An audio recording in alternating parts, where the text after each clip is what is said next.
Hi friends, welcome to my channel Harman movies factor. Title में आप लोगों ने देख ही लिया होगा कि इस वीडियो में आपको नन मूवी के पार्ट 2 की स्टोरी एक्सप्लेनेशन देखने को मिलेगी। मूवी की शुरुआत 1956 से होती है, जहां हमें फ्रांस का शहर ट्रेस्कोन का एक चर्च दिखाया जाता है। उस चर्च में जैक नाम का एक बच्चा और फादर नोरियट अपने रूटीन के काम कर रहे होते हैं। तभी फादर जैक को वाइन लाने को कहता है। जैक जैसे ही वाइन जार उसकी जगह पर रखने जा रहा होता है तो उसे रास्ते में एक फुटबॉल दिखाई देता है, जिसे वो किक करता है। वो जैसे ही वाइन जार को उसकी जगह पर रखता है तो पलटता है तो उसको दिखता है कि जिस फुटबॉल को उसने किक किया था वो उसकी तरफ वापस आ जाती है। इतने में वाइन जार भी टूट जाता है, जिससे जैक डरता हुआ फादर नोरियट की तरफ भागा हुआ जाता है। फिर अगले ही सीन में हम देखते हैं कि फादर नोरियट और जैक जहां खड़े होते हैं वहां की मोमबत्तियां बुझ जाती हैं, जिस पर जैक और फादर नोरियट समझ जाते हैं कि वहां पर उनके अलावा भी कोई और है। वहां पर असल में डीमन वेलक होता है, जो कि हमें कॉन्ज्यूरिंग सीरीज और नन के पार्ट 1 में भी देखने को मिला है। इतने में वही डेमन फादर को छत की तरफ उड़ा देता है और फादर को एकदम से आग लग जाती है। फिर सीन शिफ्ट होता है और हमें इटली का शहर दिखाया जाता है, जहां पर कुछ नन्स यानी कुछ सिस्टर्स खड़ी होती हैं, जिनमें सिस्टर आयरीन भी होती है, जो कि नन पार्ट 1 में भी थी। फिर मदर स्पिनर सिस्टर आयरीन को बताती है कि सिस्टर डेबरा ने कन्फेशन जेल जाने से इनकार कर दिया है, जिस पर सिस्टर आयरीन सिस्टर डेबरा को समझाने जाती है। असल में सिस्टर डेबरा अपने माँ बाप की फोर्स करने की वजह से उस जगह पे आई होती है, उस चर्च में आई होती है। सिस्टर डेबरा को गॉड और मिराकल्स पर खासा यकीन और एतमाद नहीं होता और वो वहाँ चर्च के तौर तरीकों के मुताबिक भी चल नहीं पा रही होती। फिर हम अगले सीन में देखते हैं कि कुछ नन्स बैठ के बातें कर रही होती हैं। तभी एक नन बाकी नन्स को बताती है कि किस तरह से 1952 में सेंट कार्था की चर्च में सारी नन्स ने खुदकुशी कर ली थी। तब ही इस वाक़ये की जांच पड़ताल के लिए वहां एक प्रीस्ट और एक नन भेजी गई थी। इन खुदकुशियों के पीछे भी असल में डीमन वेलक का ही हाथ था और तब प्रीस्ट के साथ जो नन भेजी गई थी वो और कोई नहीं बल्कि सिस्टर आयरीन ही थी। अब सीन आगे फ्रांस की तरफ अगेन शिफ्ट होता है, जहां पर हमें एक बोर्डिंग स्कूल दिखाया जाता है और वहां पे कुछ लड़कियां सोफी नामी एक लड़की को तंग कर रही होती हैं, जिस पर मॉरिस उन्हें आके रोक देता है। असल में मॉरिस का करैक्टर भी हमें नन पार्ट 1 में देखने को मिल चुका है। फिर हम देखते हैं जैक, वही बच्चा जो फादर नोरियट के साथ चर्च में काम करता था, वो अब डिलीवरी बॉय की जॉब स्टार्ट कर चुका है। वो एक घर में जाता है कुछ सामान पहुंचाने, तब ही वहां देखता है एक शख्स को जो अजीब अजीब हरकतें कर रहा होता है और अचानक एकदम से वो शख्स वेलक का रूप धार लेता है और साथ ही वो जैक पर हमला करता है, मगर जैक बच जाता है। फिर हम अगले ही सीन में देखते हैं कि सिस्टर आयरीन जब रात को सो रही होती है तो उन्हें एक विजन दिखाई देता है, जिसमें मॉरिस उससे मदद मांग रहा होता है कि वो उसे बचा ले। अगले ही दिन जैसे ही सुबह सिस्टर आयरीन जागती है तो कार्डिनल उससे मिलने आता है और वो उसे कुछ अनहोनी घटनाओं के बारे में बताता है। वो सिस्टर आयरीन को बताता है कि यूरोप में बहुत सी अजीब घटनाएं घटी हैं, जिनमें एक चर्च की नन का खुद को गोली मार लेना और एक प्रीस्ट का अपना गला काट लेना और एक नन का खुद को फांसी लगा लेना शामिल था। और वो उसे फादर नोरियट का भी बताता है कि उसको किस तरह डेमन ने जलाकर मार दिया। साथ ही कार्डिनल सिस्टर आयरीन को ऑर्डर देता है कि वो इन सब केसेस को इन्वेस्टिगेट करे, क्योंकि इससे पहले भी डीमन वेलक के साथ सिस्टर आयरीन का सामना हो चुका था। साथ ही हम देखते हैं कि सिस्टर आयरीन जैसे ही फ्रांस जाने के लिए ट्रेन में बैठती है, तब ही सिस्टर डेबरा भी उसके साथ आ जाती है। फिर अगले ही सीन में हमें सोफ़ी दिखाई देती है और उसके साथ वही गर्ल्स दिखाई देती है जो सोफ़ी को बुली करती होती है। वो सोफ़ी को अपने साथ स्कूल के चैपल में ले जाती हैं और सोफ़ी को वो वहाँ पर लॉक कर देती है। इसी दौरान सोफ़ी का सामना वहाँ डीमन वेलक से होता है, मगर इतने में मॉरिस वहाँ आ जाता है और सोफ़ी को उस चैपल से बाहर निकालता है। फिर सिस्टर आयरीन और सिस्टर डेबरा ट्रेस्कन फ्रांस की चर्च में जाती है, जहाँ फादर नोरियट को मारा गया था, जिस पर वहाँ की नन उन्हें फादर नोरियट के साथ हुई घटना के बारे में बताती है। वहाँ की नन उन्हें बताती है कि उस दिन फादर नोरियट के साथ हुई घटना के दौरान वहाँ एक जैक था और साथ में उनका एक हेल्पर भी था जिसका नाम फ्रेंची था यानी मॉरिस, जिस पर सिस्टर आयरीन परेशान हो जाती है और वो सेंट कार्था में हुए वाक़ये का सीन अपने जहन में दोहराती है। तब ही सिस्टर डेबरा सिस्टर आयरीन से फ्रेंची के बारे में पूछती है। आयरीन उसे बताती है कि सेंट कार्था की चर्च में जब डेमन ने उस पर हमला किया था तब ही मॉरिस ने उसकी जान बचाई थी और असल में तब ही डेमन मॉरिस में दाखिल हो गया था। फिर अगले ही सीन में हम देखते हैं केट, जो कि सोफ़ी की मॉम होती है, मॉरिस को थैंक्स कहने आती है। असल में वो इसलिए उसको थैंक्स कहने आती है कि उसने सोफ़ी को चैपल से निकालने में उसकी मदद की थी। वो जैसे ही वापस आती है और एक रूम में चली जाती है, सोफ़ी अपनी मॉम के पीछे जाती है। वो जैसे ही उस रूम का दरवाज़ा खोलती है तो वहाँ पर वैलक होती है। सोफ़ी डर कर वहाँ से भागती है। इतने में वो देखती है कि उसकी मॉम एक और क्लास रूम से बाहर निकल रही होती है, जिस पर वो समझ आती है कि यहाँ पर स्कूल में कुछ तो गड़बड़ है। इतने में सीन सिस्टर आयरीन और डेबरा पर शिफ्ट होता है, जो कि एक होटल में जाती है जहाँ पर उन्होंने रूम बुक किया होता है। मगर वहाँ पर मौजूद रिसेप्शनिस्ट उन्हें बताता है कि वहाँ पर उनके नाम का कोई रूम बुक नहीं है और ना ही उनका नाम रजिस्टर पर मौजूद है। जिस पर सिस्टर आयरीन होटल से बाहर आ जाती है और इसी दौरान उसे एक और विजन दिखाई देता है।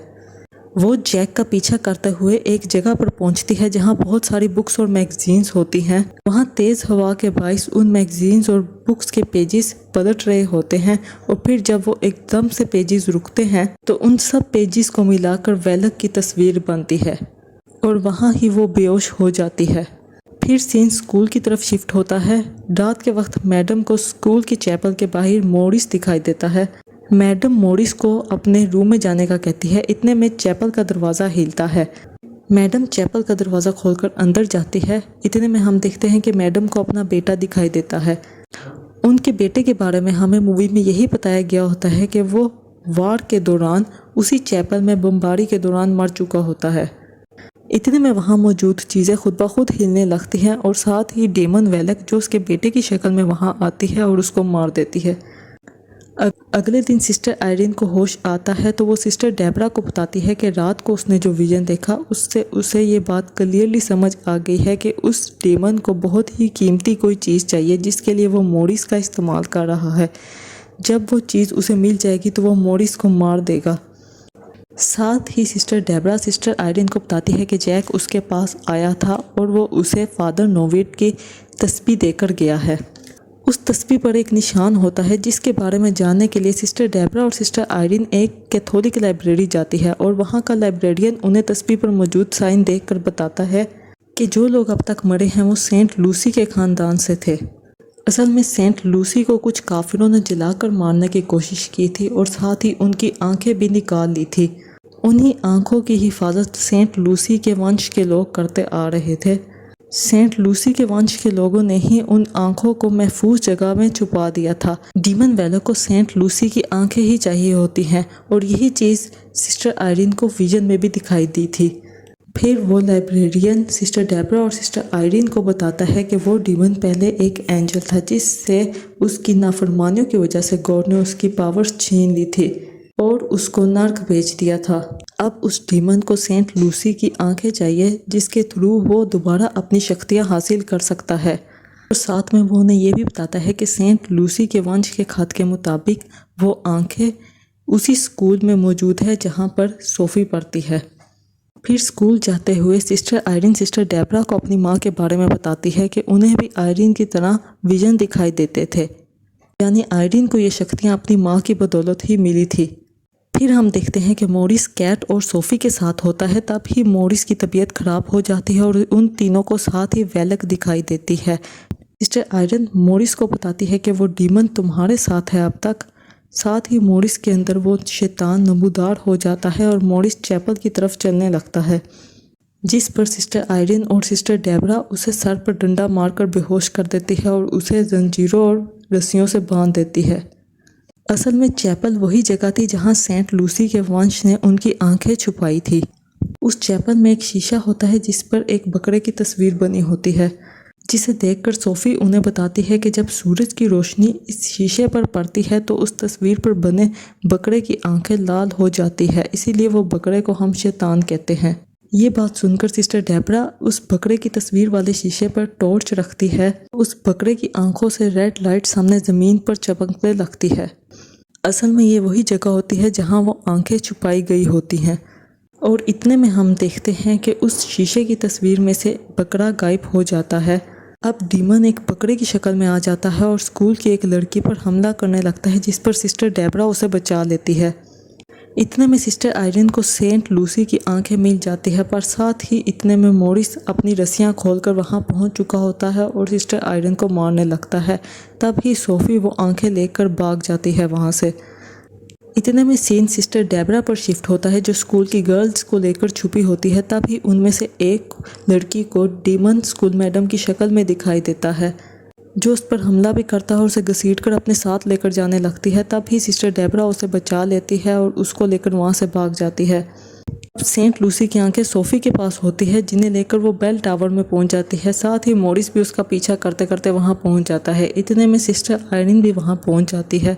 सोफी वो आंखें सिस्टर आयरन को दे देती है। साथ ही सिस्टर आयरन वही सेंट लूसी की आंखें मॉरिस के सामने कर देती है, जिसकी वजह से मॉरिस की आंखों से खून निकलने लगता है और वो ज़मीन पर गिर जाता है। सिस्टर आयरन को लगता है कि उसने शायद डीमन को भगा दिया है और मॉरिस शायद मर चुका है। वो जैसे ही मॉरिस के नज़दीक जाती है तो वो मॉरिस यानी डीमन उससे वो आंखें छीन देता है। असल में ये डीमन की एक चाल थी। अब मॉरिस यानी कि डीमन उन आंखों को हवा में करता है, जिसके साथ ही डीमन की शक्तियाँ बढ़ जाती है और हमें डीमन वेलेक सामने दिखाई देता है। साथ ही सीन कैट और स्कूल की गर्ल्स पर शिफ्ट होता है। डीमन जो कि बकरे की शक्ल में उनके पीछे लगा होता है और इसी दौरान एक लड़की को अपने नुकीले सींग से जख्मी भी कर देता है। दूसरी तरफ वेलेक सिस्टर आयरन को हवा में उठा देता है और साथ ही उसको जलाने लगता है, मगर वो आग एकदम से खुद ही बुझ जाती है और सिस्टर आयरन को उस आग से कुछ भी नहीं होता। असल में सिस्टर आयरन भी सेंट लूसी के वंश में से ही थी। इसी दौरान सिस्टर आयरन ये नोटिस करती है कि वहाँ पर वाइन के ड्रम्स पड़े होते हैं। असल में वो स्कूल पहले वाइन फैक्ट्री हुआ करता था और उनका यही मानना था कि अगर वाइन पर प्रे की जाए तो वो जेसिस का खून बन जाता है।